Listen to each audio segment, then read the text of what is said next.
Hi అండి, నేను మీ అశ్విన్ బాబు మాట్లాడుతున్నాను. Congratulations to the Volga videos. Congrats Volga videos 17 million subscribers. Please subscribe. Next ఎలాంటి స్టోరీ ఉంటుంది సార్? మీరు ఈ అంటే- రోజుల్లో టచ్ అయ్యే ఎలాంటి స్టోరీ అంటే ఏమైనా? ప్రజలతో జీవనం సాగిస్తున్నప్పుడు సినిమాలు ఎప్పుడు కొత్తగానే ఉంటాయి. అంతెందుకు శ్రీకారం సబ్జెక్ట్, శ్రీకారం సబ్జెక్ట్లో నేను చెప్పింది ఏమిటి అంటే డిఫెన్స్ లాయర్స్ ఒక రేప్ విక్టిమ్ని, ఒక అమ్మాయిని అసలు రేప్ అయ్యి ఒక విధంగా పూర్తిగా మానసిక సంక్షోభానికి గురైన వ్యక్తిని ఎవిడెన్స్ యాక్ట్ చేతుల్లో పెట్టుకుని వాళ్ళని ఏ విధంగా సతాయిస్తారు అనేది సబ్జెక్ట్. అది మంచి సబ్జెక్ట్. అంటే మళ్ళీ హికప్స్ ఉన్నాయి ఇక్కడ, ప్రొడక్షన్ హికప్స్ చాలా ఉన్నాయి. అదే జగపతి బాబు గారు చేసినప్పటికీ ఆయనకి తెలుసు ప్రొడక్షన్ హికప్స్ ఉన్నాయి. ఆ హికప్స్ వల్ల ఆ కాంప్రమైజెస్, ఇలాంటి కాంప్రమైజెస్ జీవితంలో కొల్లాలు ఉన్నాయి కాంప్రమైజెస్. దానివల్ల అది చాలా మంచి సబ్జెక్ట్. ఆ సబ్జెక్టు వచ్చి 15 సంవత్సరాల తర్వాత ఎక్కువగా ఆ లేడీ మీదనే ఉంటుంది, లేడీ ఓరియంటెడ్ గానే ఉంటుంది. 15 సంవత్సరాలు, దానికి అవార్డు కూడా వచ్చింది కదా. 15 సంవత్సరాల తర్వాత ప్రొవోక్డ్ అని ఐశ్వర్యరాయ్తో సినిమా తీశారు. ప్రొవోక్డ్ సబ్జెక్ట్ అదే. అవును, తనలో కూడా హస్బెండ్ ని తను కిల్ చేస్తుంది, ఇందులో కూడా కిల్ చేస్తుంది. Same subject. ఆహుల్ వాలియా కేసును పట్టుకుని నేను తీశాను. ఇవాళ నా దగ్గర చాలా చాలా మంచి సబ్జెక్ట్స్ ఉన్నాయి. Contemporary subjects. నా సబ్జెక్టులు ఇప్పుడు ముందుంటాయి, కాంటెంపరీగా ఉంటాయి. ఇది ఎప్పుడో పాతది అంటే నేను ఒకటి, age is not a thing in film industry. ఒకటి ఏమిటంటే అకిరా కురోసావాలు, ఇంగ్మార్ బెర్గ్మన్లు వాళ్ళ 80s లో సినిమాలు తీశారు, గొప్ప సినిమాలు తీశారు. అది కాదు. ఒకటి ఇక్కడ చాలామంది అప్గ్రేడ్ చేసుకోవటం, ఏజ్తో పాటు కొత్త కొత్త విషయాలు నేర్చుకోవటము, అది అప్గ్రేడ్ చేసుకోవటం అనే దాంట్లో తగ్గిపోతారు. నేను ఎప్పటికప్పుడు అప్గ్రేడ్ చేసుకుంటాను. డిజిటలైజేషన్ అనేది ఇవాళ ఈవెన్ పిల్లలకు కూడా, కొత్తగా వస్తున్న స్టూడెంట్స్ కూడా వాళ్ళకి పూర్తిగా తెలియదు. ఎప్పుడు ఏ కొత్త కొత్త మార్పులు వస్తున్నాయి, కొత్త కొత్త ఏతో ఏమేమి చేయొచ్చు, ఇలాంటి వాటిలన్నిటితో అప్గ్రేడ్ అవ్వాలి. మేము అందుకనే మా Dadasaheb Phalke school of film స్టడీస్లో మేము ఏఐ ఇన్ ఫిల్మ్ మేకింగ్ పెట్టాం. మా పిల్లలకి మేము చెప్తాం, స్టార్ట్ చేసాం, మేము చెప్తాం వాళ్ళకి. ఇలాగా అంటే ప్రతి విషయాన్ని వాళ్ళని అప్గ్రేడ్ చేయాలి, కొత్త విషయాలు చెప్పాలి, అన్ని టెక్నిక్స్. ఇవాళ డిజిటలైజేషన్ వచ్చిన తర్వాత ఫిల్మ్ మేకింగ్ చాలా ఈజీ అయ్యింది.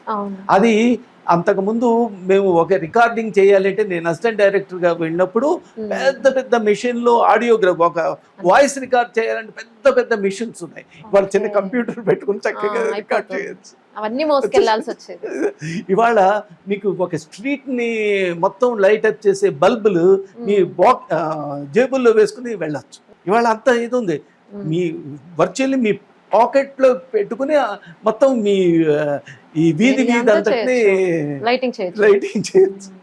అదే అప్పట్లో కష్టం, మరి మామూలుగా ఉండేది కాదు కదా. ఇప్పట్లో ఈజీ అయిపోయింది, టెక్నాలజీ పెరగడం. తర్వాత ఆర్టిస్టులుగా కూడా విపరీతమైన లైట్స్ వేసి వాళ్ళని ఇబ్బంది పెట్టు. ఇదివరకైతే మేము సెట్స్లో చేసేటప్పుడు బర్న్ అవుతూ ఉండేవి సెట్స్. ఆ లైట్స్, పెద్ద పెద్ద లైట్లు, ఆర్క్ లైట్స్ అవి వేసి బర్న్, ఆర్టిస్టులకి చెమట్లు కారిపోతూ ఉంటారు వాళ్ళకి. ఇవాళ అందుకనే మీకు అక్కినే నాగేశ్వరరావు గారు కూడా చెప్పేవారు. ఆయన, నేను అసిస్టెంట్ డైరెక్టర్గా ఆయన దగ్గర కూడా చేసినప్పుడు, ఆయన లైట్ని, నువ్వు ఆర్టిస్ట్గా వస్తున్నావా, లైట్ని చూడు, లైట్ని డైరెక్ట్గా చూడటం నేర్చుకో. లేకపోతే లైట్ వేస్తే నీ కళ్ళు అలా ఇలాగే అంటూ ఉంటాయి కదా, మండిపోతూ ఉంటాయి. అది ఇవాళ అవసరం లేదు.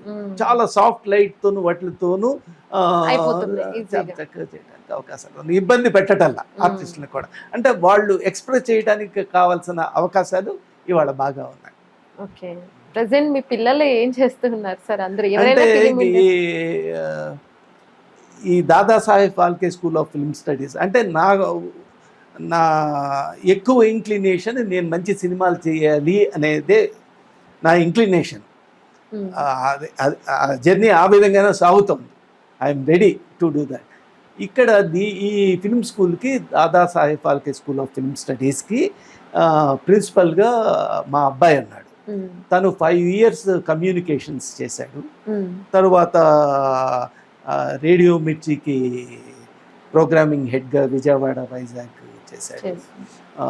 Ghana.comలో చేశాడు. తను అంతకుముందు మధు అంబట్ దగ్గర ఎడిటింగ్, డైరెక్షను, సినిమాటోగ్రఫీలో తను అసిస్టెంట్గా చేశాడు మధు అంబట్ తీసిన సినిమాకి కూడా అసిస్టెంట్ డైరెక్టర్. తర్వాత వాళ్ళిద్దరూ కలిసి ఎడిటింగ్ అది స్టార్ట్ చేశారు. వీటిలన్నిటి మీద మోర్ ఓవర్ ముఖ్యంగా ఈ డిజిటలైజేషన్ వీటిలన్నిటి మీద మంచి అవగాహన ఉంది. తన్ని కావాలని నేను బలవంతంగా లాక్కొచ్చి ఒక కార్పొరేట్ దీంట్లో తీసుకొచ్చి నువ్వు చెయ్యాలి ఇక్కడ అని తీసుకొచ్చి చేశాను. తను he's the principal of this college and he's doing PhD also in AI in film making, Andhra university. So మిగతా వాళ్ళందరూ ఇండస్ట్రీలోకి టచ్ అవ్వలేదు కదా? మిగతా వాళ్ళందరూ బ్యాంక్స్ అలాంటివి. నాకు 4 మగపిల్లలు. ఒకరిని మాత్రం ఇన్వాల్వ్ చేశారు. ఇన్వాల్వ్ చేయటం అంటే ఫిల్మ్ ఎడ్యుకేషన్లో తనకి ఫిల్మ్ మేకింగ్ అనే దాని మీద ఎంతవరకు ఇంట్రెస్ట్ ఉంది అనేది నాకు తెలియదు. ఫిల్మ్ మేకింగ్ మీద ఇంట్రెస్ట్ ఉన్నదే నాకు. మేము ఉత్తరోత్తర చేయాలి అనుకుంటుంది ఏమిటి అంటే, నేను చిన్న సినిమాలు కూడా మెల్లగా పిల్లల చేత చేయించాలి వాళ్ళందరికీ. అలాంటి సబ్జెక్ట్స్ కూడా వరుసగా రెడీ చేస్తున్నాం.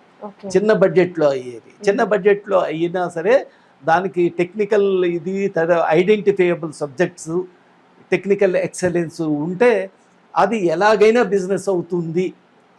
అవ్వటానికి అవకాశాలు ఇవాళ చాలా ఉన్నాయి. అదే ఒక 30 ఏళ్ల కిందట ఆ అవకాశాలు లేవు. హాయ్ ఎవ్రీబడి, నేను మీ హర్షవర్ధన్.